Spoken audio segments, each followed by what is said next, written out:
Hi friends, இன்னைக்கு நாம ஒரு சூப்பரான ஸ்நாக் ரெசிபி மூன் பிஸ்கெட் எப்படி வீட்லயே சுலபமா செய்யறதுன்னு பார்க்க போறோம்.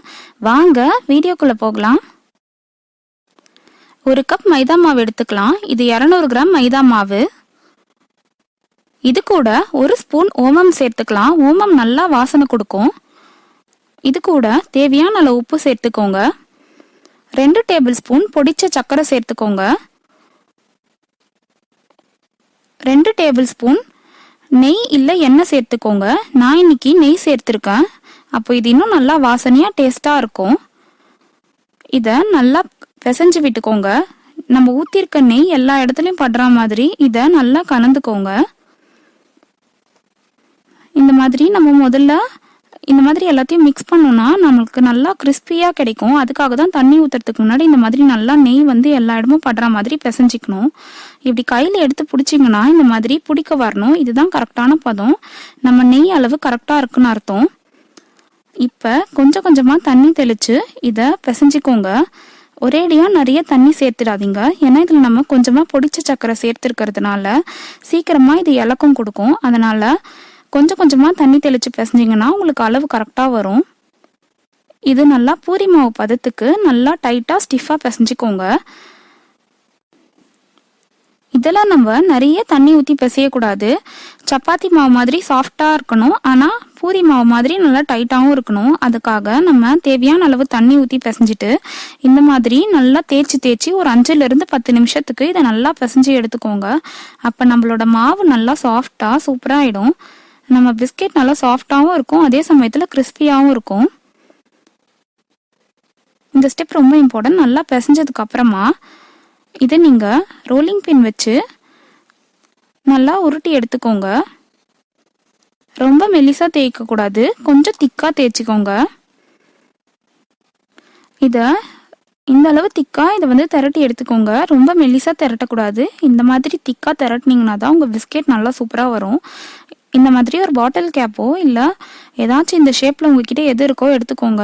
அதை வச்சு இந்த மாதிரி நீங்கள் கட் பண்ணிவிடுங்க. பார்க்குறதுக்கே மூணு ஷேப்பில் எவ்வளோ சூப்பராக இருக்குது பாருங்கள். இந்த மாதிரி நம்ம கட் பண்ணி எடுத்துக்கலாம். இந்த பிஸ்கெட்டை நம்ம சுலபமாக வீட்டிலேயே செஞ்சிடலாங்க. இதில் ஓமம் இருக்கிறதுனால நல்லா வாசனையாக இருக்கும். ஜீரணத்துக்கும் இது ரொம்ப நல்லது. இது கூட நம்ம உப்பும் சர்க்கரையும் சேர்த்துருக்கிறதுனால இந்த பிஸ்கெட் ஸ்வீட் அண்ட் சால்ட்டியாக ரொம்ப சுவையாக இருக்கும். கடைகளில் வாங்கி தரத்துக்கு பதிலாக உங்கள் வீட்டு குழந்தைங்களுக்கு இந்த மாதிரி வீட்லேயே ஹெல்த்தியாக செஞ்சு கொடுங்க. இந்த பிஸ்கெட்டை நம்ம 15 நாளுக்கு ஏர்டைட் கண்டெய்னரில் போட்டு வச்சிங்கன்னா இது நல்லாயிருக்கும். இது பார்க்குறதுக்கு தான் கஷ்டமாக இருக்க மாதிரி இருக்கும், ஆனால் இதை சுலபமாக செஞ்சிடலாம் வீட்லேயே. இப்போ நம்ம எல்லாத்தையும் செஞ்சு முடிச்சுட்டு மிச்சம் இருக்க மாவெல்லாம் ஒன்றா சேர்த்து ஒரு முறை நல்லா பிசைஞ்சிக்கோங்க. அதுக்கப்புறம் இதை இதே மாதிரியே ரோலிங் பின் வச்சு திருப்பி உருட்டி எடுத்துக்கலாம்.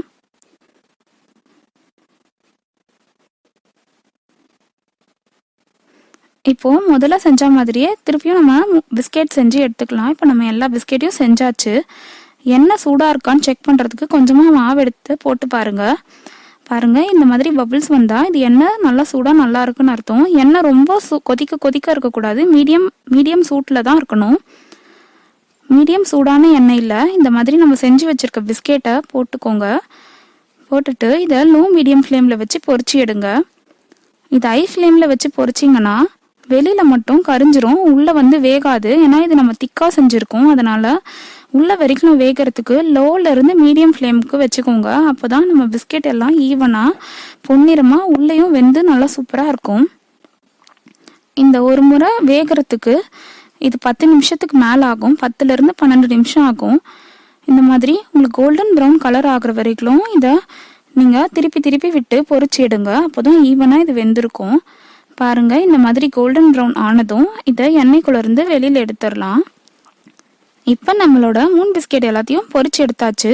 இதை நீங்கள் அப்படியேவும் சாப்பிட்லாம். இன்னும் ஸ்பெஷல் ஆக்கிறதுக்கு இது கூட கொஞ்சமாக மிளகாத்தூளும் உப்பும் சேர்த்துட்டு இது ரெண்டுத்தையும் நல்லா கலந்து விடுங்க. இது நீங்கள் குழந்தைங்களுக்கு கொடுக்கறதா இருந்தால் மிளகாத்தூள் உப்பு சேர்க்காம அப்படியே கொடுங்க. அப்படியேவும் நல்லா சூப்பராக இருக்கும். இது கூட மிளகாத்தூளும் உப்பு சேர்த்திங்கன்னா இனிப்பு, காரம், உப்பு எல்லாம் சேர்ந்து இது இன்னும் சுவையாக இருக்கும். இது எல்லாத்தையும் நல்லா கலந்து விட்டுட்டீங்கன்னா அவ்வளவுதான். ரொம்ப ரொம்ப சுவையான மூன் பிஸ்கெட் வீட்லயே சூப்பரா செஞ்சுட்டோம். இந்த ரெசிபியை நீங்களும் உங்க வீட்ல கண்டிப்பா ட்ரை பண்ணி பாருங்க. ரொம்ப ரொம்ப சுவையா சூப்பரா இருக்கும். வீடியோ பிடிச்சிருந்தா லைக் பண்ணுங்க, ஷேர் பண்ணுங்க. இது வரைக்கும் சேனலை சப்ஸ்கிரைப் பண்ணாதவங்க இப்ப சப்ஸ்கிரைப் பண்ணிட்டு மறக்காம பெல் பட்டனையும் கிளிக் பண்ணிடுங்க. அப்போதான் நான் போடுற வீடியோஸ் உங்களை தவறாம வந்து சேரும். தேங்க்ஸ் ஃபார் வாட்சிங். பாய்.